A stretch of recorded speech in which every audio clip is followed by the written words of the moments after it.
Okay, karibu kabisa. Leo kwenye kipindi chetu bora, kwenye tamthilia yetu bora, au tuseme hadithi yetu bora kabisa. Leo tunakuletea hadithi nzuri. Hadithi hii inaitwa Mwali wa Mwisho.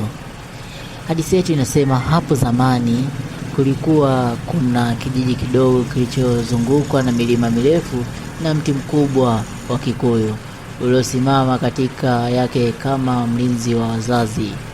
Watu wa kijiji hicho waliishi kama amani, wakilima na kufuga, wakikusanyika kila jioni kusikiliza hadithi za mzee mshuhuri aliyeitwa Mzee Kuombana.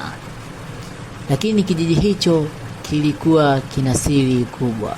Je, tunataka kujua siri hiyo ni nini?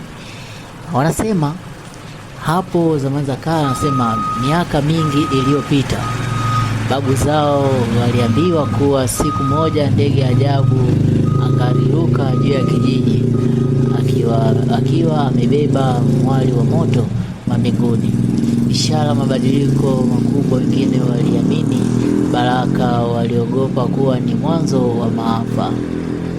Siku moja wakati jua linazama na angalia likiwa rangi ya dhahabu na zambarau, ilionekana ndege kubwa mweupe alikiruka juu ya kijiji, mabawa yake yakimulika kwa mwanga wa moto mdogo uliokuwa kwenye makucha yake. Watu walitoka nje vibanda vyao wakitazama juu kwa mshangao wa hofu.